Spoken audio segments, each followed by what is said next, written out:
हाँ जी। जी, अस्सलाम वालेकुम।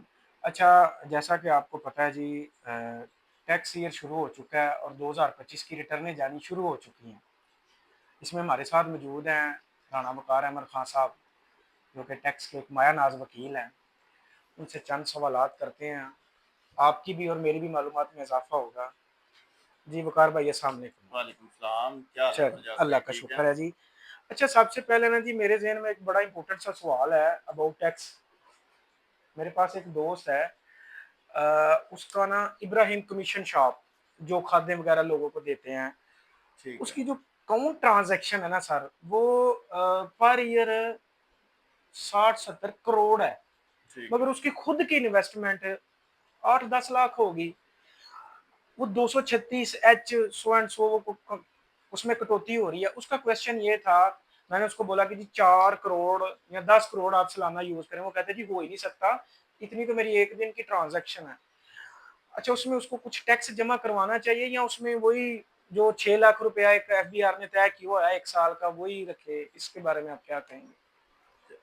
उसका फरजाद वैसे भाई, इस टैक्स पे कट रहा है। मैं आपको बता देता हूँ। इसमें थोड़ा-सा ये है कि सबसे पहले आप उसकी जो टैक्स रजिस्ट्रेशन जो एनटीएन उसका बना हुआ है ना, हुँ, उसमें उसकी बिज़नेस डिस्क्रिप्शन में जाके देखेंगे उसका बिज़नेस कौन-सा ऐड है, ठीक ठीक है? है। सबसे पहले प्रॉपर उसका बिज़नेस ऐड करेंगे कमीशन एजेंट के तौर पे। अगर वो बतौर कमीशन एजेंट उसका बिज़नेस प्रॉपर है, फिर उसको आप बताएँगे ट्रांज़ैक्शन आपकी जितनी भी है, वो उसका नो इश्यू। अब आपने अपने प्रॉपर खाता जात मेंटेन करने हैं। सपोज़ आपको मतलब वो चावलों का आई थिंक काम कर रहा है, जो भी कमीशन एजेंट है। अब आपका सौदा उसने कराया, आप उसमें 1 करोड़ रुपए में चावल बेचे हैं, ठीक है। अब उसकी उसमें कमीशन जो है ना वो 2, 3 या 5% होगी, ठीक है। अब 1 करोड़ में उसकी इनकम जो है ना वो 2 लाख, 3 लाख या 5 लाख है, ठीक है। अब इसी तरह से उसने खाते मेंटेन करने हैं कि मैंने आपसे 1 करोड़ रुपया लिया, अगले बंदे को मैंने 95 लाख जो है ना 9.5 मिलियन ट्रांसफर कर दिए, बाकी 5 लाख रिमेनिंग जो है ना वो आपके पास रह गए, वो आपकी इनकम में आ जाएगा, ठीक है। 1 करोड़ के आप जो आपने नहीं है, अगर आपकी ट्रांजैक्शन जो है ना वो कनेक्ट करती है सेल और परचेज से, परचेज़ में। ठीक हो गया। अब 5 लाख आपकी वो तो इनकम होगी। इसी तरह से आपका सोन पूरे साल का खाता चलता रहेगा। आपकी पूरे साल में 20, 25, 30 करोड़ ट्रांजैक्शन है, लेकिन आपकी इनकम जो है ना उसमें 20-25 लाख है। अब 20-25 लाख में आपके जो बिजनेस एक्सपेंस है ना उनको आप डिडक्शन करके वो प्रॉपर एक फॉर्मेट जो आपका टैक्स कंसल्टेंट आपको बना के देगा, उसमें जो जो खर्चे एडजस्ट हो सकते हैं उनको आप एडजस्ट करेंगे। इसके अलावा बाकी जो इनकम है वो आपकी स्लैब रेट के मुताबिक आपको टैक्स एडजस्ट हो जाएगा। अच्छा। लेकिन अगर आप वही 6 लाख या 4 लाख वाली स्लैब में आएंगे तो फिर आपको उसकी सारी जस्टिफिकेशन भी देनी पड़ जाएगी कि ये लाखों करोड़ों की जो ट्रांजैक्शन है इस पे आप वजाहत करें। सही हो गया। अच्छा जी, सेकंड सवाल मेरा ये है जी, एक बंदा बाहर से फॉरेन रेमिटेंस भेज रहा है। वो अपनी मिसेज़ को भेज रहा है, अपने अब्बू भाई को। आया उसकी जो वेल्थ स्टेटमेंट में जस्ट हम फॉरेन रेमिटेंस डालेंगे या उसकी रिटर्न जो ऊपर जो रिटर्न होती है, टैक्स रिटर्न, उसमें भी मेंशन करेंगे? जी या सिर्फ वेल्थ स्टेटमेंट में उसको शो करेंगे हमें फॉरेन रेमिटेंस वसूल हो रहा है? जी जी, इसमें ये आपने बहुत अच्छा क्वेश्चन कर लिया। नॉर्मली हम लोगों को इसका आइडिया नहीं है। आप टैक्स रिटर्न में जाएंगे तो रिटर्न में आपके इनकम के कॉलम में मतलब 2-3 टैब्स हैं अलग-अलग, जिसमें सैलरी, बिजनेस यस और है, उसमें बिल्कुल है। Foreign income. अब फॉरेन इनकम आपकी वो है जो आप फॉरेन में बिजनेस कर रहे हैं, ठीक है, और आपकी उसको इनकम आ रही है, ठीक है। रेमिटेंस वो है जो आपका कोई बंदा बाहर है, वो भेज रहा भाई है। या जो भी है, वो आपको रेमिटेंस भेज रहा है, ठीक है। आपकी रेमिटेंस सिर्फ आपकी वेल्थ स्टेटमेंट में मेंशन होगी। लेकिन सपोज मैं अगर यहाँ बैठा हूँ, ठीक है, मैं यहाँ बिजनेस कर रहा हूँ, मेरा ये कंसल्टेंसी का वकालत का जो भी बिजनेस है, इसके अलावा मैं इंटरनेशनल सर्विसेज दे रहा हूँ, ठीक है। वहां से मेरा जो बिजनेस मैं मेंटेन कर रहा हूँ, जो मुझे उस बिजनेस की इनकम आएगी ना वो फॉरेन वो रिटर्न में भी होगी, और उसके जो भी मतलब रिमेनिंग पोर्शन मेरा बचता है सेविंग्स है वो वेल्थ स्टेटमेंट भी आएगी। अब आपका सवाल इसमें आई थिंक वो क्लियर हो गया कि अगर आपका यस। बड़ा भाई है वो बाहर इनकम कमा रहा है, हाँ। लेकिन वो आपको एज अ रेमिटेंस भेज रहा है, तो आपकी अगर वो उसमें आएगी तो वो रेमिटेंस वाले पोर्शन में आएगी। अच्छा सर, जो बंदा बाहिर है, जी। वो फॉरेन रेमिटेंस भेज रहा है पाकिस्तान, हाँ। और इनकम उसकी फॉरेन इनकम है, सैलरी में है। वो दोनों चीज़ों में ये चीज़ मेंशन नहीं करेगा नहीं, कि फॉरेन उस भी बंदे के लिए और उस बंदे के लिए आपने एक सबसे पहले ये चीज देखनी, वो बंदा बाहर है, वो नॉन रेजिडेंट है। यस। आपका एफबीआर का 6 मंथ का पीरियड बनता है पूरे साल में 183 डेज, मतलब 180 से अब अगर आपने पाकिस्तान में स्टे नहीं किया, फिर आप जो है ना वो नॉन रेजिडेंट कैटेगरी में आएंगे। अगर आप साल में मतलब 1 महीना छुट्टी आते हैं, चले जाते हैं, आप नॉन रेजिडेंट हैं। वहाँ की जो आपकी इनकम है वो आपकी वहाँ पे रह गई है, ठीक है? उसमें से जो पोर्शन आप पाकिस्तान में भेज रहे हैं वो आपका रेमिटेंस कंसिडर होगा। अगर आप शॉर्ट स्पैन में आ जाते हैं, ठीक है, मतलब तो वो नॉन रेजिडेंट है। अगर आपका स्पैन ओवर हो जाता है फिर आप रेजिडेंट है। फिर वो आपकी जो इनकम है वो उधर की, और अगर यहाँ पे कोई बिजनेस है फिर यहाँ की आपकी इनकम ही कंसिडर होगी। अच्छा, नेक्स्ट सवाल मेरा ये है, बाज़ लोग हैं जो अपनी सेल डीड रजिस्टर्ड करवाते हैं, उसमें 236 के है, एडवांस टैक्स है, 236 सी गेन टैक्स है।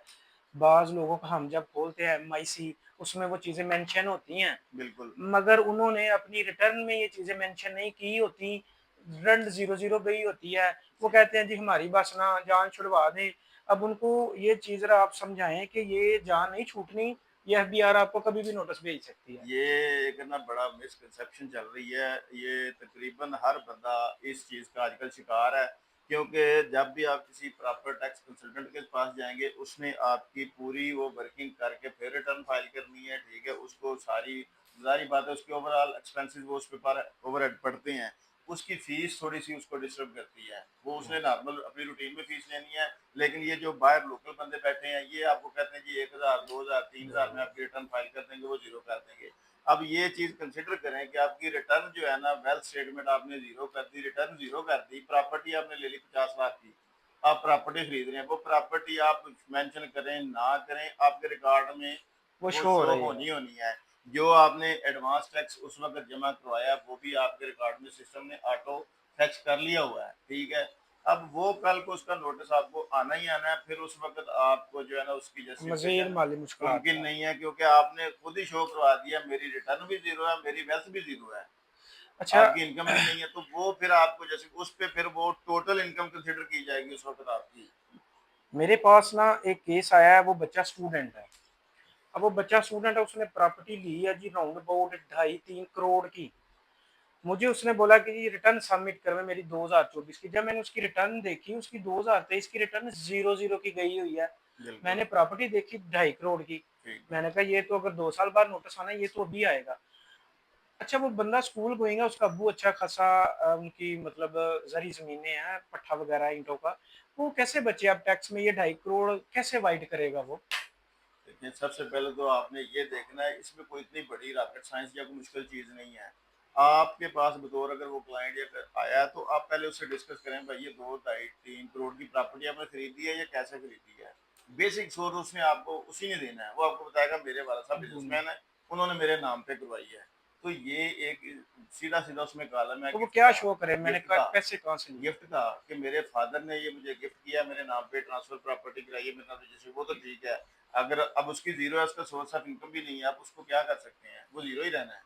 लास्ट ईयर उसकी जीरो है, नेक्स्ट ईयर में उसने प्रॉपर्टी खरीदी है, प्रॉपर्टी का जो परचेजर एक्चुअल परचेजर है वो तो उसका फादर ही है। ओह फाइल है। उसके फादर की प्रॉपर रिटर्न भी होगी, उसका प्रॉपर बिजनेस भी मगर होगा, उसका ठीक है। फादर फाइलर ही नहीं है। फाइलर नहीं है, देखें ये तो अब उनका फॉल्ट है ना, वो प्रॉपर नहीं चलते आ रहे, लेकिन इस स्टेज पे भी उनके फादर को भी आप प्रॉपर फाइलर कर सकते हैं। सही है, पिछला जितना भी है वो 5 साल का आप वो बैकअप सारा एक बना के उनकी रिटर्न फाइल कर दें, और सही है, सही है। बेटे के नाम पे प्रॉपर्टी करके इसको सोर्स उनका बना सकते हैं, उनको प्रॉपर शो करवा देंगे, ठीक है। वरना बेटा जो है ना अपने खाते में वो उसको रजिस्ट्री डाल के हुँ, और हुँ। शो करवा सकता है कि ये मेरे फादर ने मुझे गिफ्ट किया है। फादर को जब उसका वो चेन मांगेंगे तो फादर उसको क्लियर कर सकता है, क्योंकि उसका एक अगर रजिस्टर्ड बिजनेस है तो फिर बिल्कुल ईजी है। अदरवाइज अपना पूरा लाइफ स्पैन का वो जो ट्रैक ट्रैक कार्ड वो डिस्कस कर सकता है। अच्छा, एक और मेरे जो ज़हन में सवाल है वो ये है कि लोग कहते हैं जी आपने 2024 में फाइलर हुए हैं, आपने जब 2024 की रिटर्न भेजनी है, इसमें आप चाहे जितनी मर्ज़ी मनी वाइट कर लें, आप करोड़ों के सासे शो कर लें, आप 5 घर शो कर लें, अगर नाम है तो। जी जी। आप 50 लाख शो कर लें, आपसे वो प्रूफ नहीं माँग रहे एफबीआर वाले। ठीक है। ये बात सही है? इसमें आप क्या कहना चाहेंगे? हाँ, जब आपने रिटर्न पहली रिटर्न आपने फाइल करनी है ना, आप सपोज 2023 में फाइलर हो रहे हैं, या या 24 में हो रहे हैं, या 25 में हो रहे हैं, पहली रिटर्न आपने जो फाइल करनी है वो आप जितनी चाहें कर सकते हैं, एफबीआर को इस पे कोई इतराज नहीं है। आप कहते हैं जी मेरी 2024 की इनकम, ज्यादातर लोग करते हैं 2024 की इनकम 4 लाख शो करवाते हैं, स्लैब रेट से नीचे आ गई, स्लैब टैक्स रेट से? नहीं है, उसकी वेल्थ स्टेटमेंट 2 करोड़ की बनवा दी, ठीक है। अब इस पे एफबीआर ने आपको कोई टैक्स नहीं डालना इस वक़्त पे, ठीक है? लेकिन इसमें आपको नोटिस आ जाएगा कि आप 2023 की, 22 की जो है ना अपनी रिटर्न सबमिट करें, ठीक है? 2022 की या 23 की रिटर्न में आप इनकम फिर 4 लाख की शो करवानी है आपने। अगर 4 लाख से ऊपर करवाएँगे तो टैक्स जमा टैक्स कराएँगे, जमा। नीचे करवाएँगे तो आपका वो 4-4 लाख करके 2 करोड़ पूरा करते आपकी ज़िंदगी गुज़र जानी है। वो पूरा नहीं होगा। इस साल पे आपको कोई नोटिस नहीं है, मतलब कोई टैक्स नहीं, लेकिन पिछले साल की वज़ाहत आपको देनी मुश्किल हो जाएगी। आपने वही शो करवाना जो आपके पास है।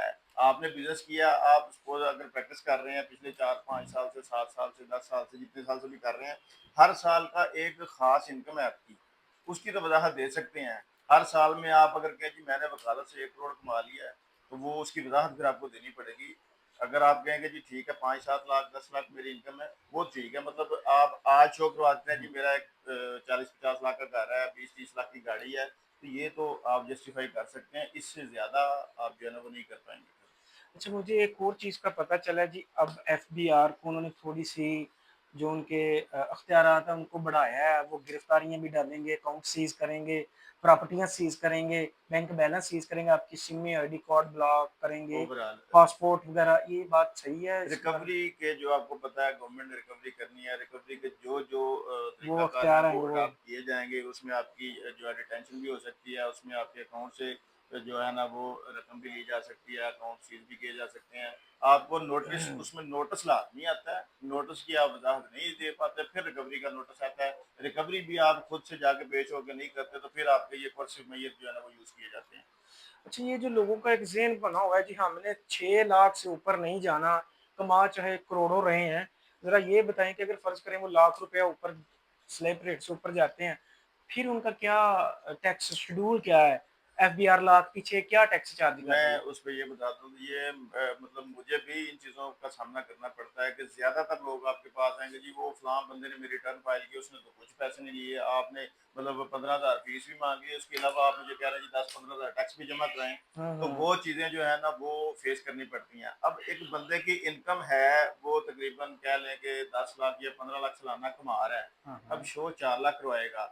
अब ज़ाहिर बात है 10-15 लाख कमा रहा है, उसकी सेविंग 6-7 लाख साल की अगर बचती है, वो 3 साल बाद या 5 साल बाद वो एक प्लॉट या गाड़ी खरीद लेता है, ठीक है? अब उसके खाते में आप 4-4 लाख शो करवा के उसको वो मुश्किल 4 लाख में उसके घर के एक्सपेंस भी आपने मीट करने हैं।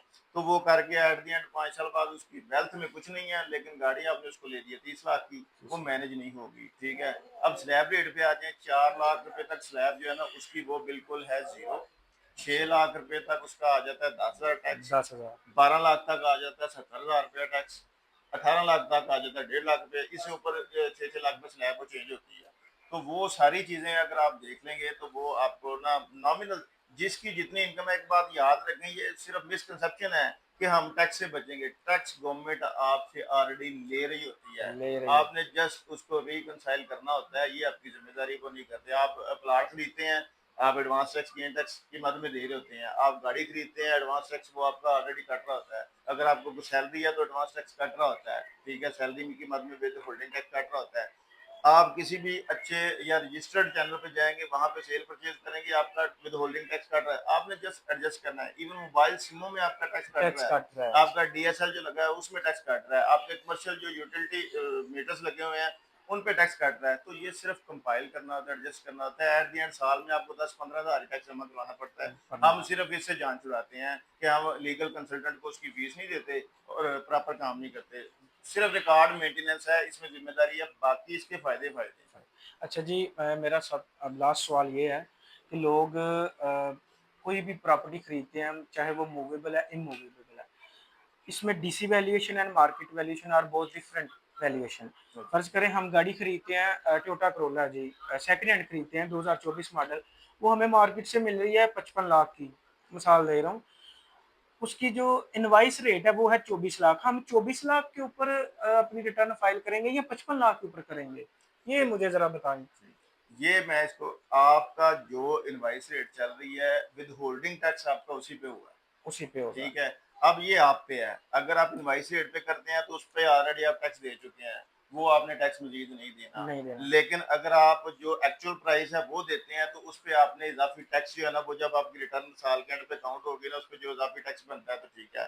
अब आप उसको 24 लाख पे रखते हैं, जो आपकी इनवॉइस प्राइस है, आपकी रकम वाइट नहीं होगी, ठीक है? सही है, सही है। बाकी सोर्सेज़ कल को वो 55 लाख वाली आपने 60 में बेचनी है, तो आपकी 24 तक तो वाइट थी, ठीक है? बाकी कहाँ तो से आएगा? बाकी जो 56 मतलब 30 लाख रुपए या 35 लाख रुपए है, वो आपका वाइट नहीं होगा। ये आपने चूज़ करना है कि मैंने राइट वे यू चूज़ करना है या रॉन्ग वे चूज़ करना है, रॉन्ग। ठीक है? लेकिन अगर आप उसी को शो करवाते हैं मैंने 55 लाख में खरीदी है, उस वक़्त आपको वक़्तित होगा कि मुझे साल के एंड पे इज़ाफ़ी टैक्स देना पड़ रहा है, क्योंकि विथहोल्डिंग टैक्स 24 पे कटा है, बाकी आपने इज़ाफ़ी देना है। लेकिन उसमें मशवरा दूँगा 55 लाख पे आएँ, ठीक है? क्योंकि आपका विथहोल्डिंग टैक्स और जगह पे भी कटा हुआ है, वो हुँ, आपका एडजस्ट हो जाएगा। रिफंड में तो आपने जाना नहीं है, आपने जस्ट उसको एडजस्ट करना है, एडजस्ट करके अपनी रकम वाइट करें, आप इल्लीगल चैनल्स यूज़ ना करें। सही। बहुत शुक्रिया सर। Thank you. इंशाल्लाह हम फिर मिलेंगे जी और मज़ीद सवालों के साथ। बहुत शुक्रिया सर।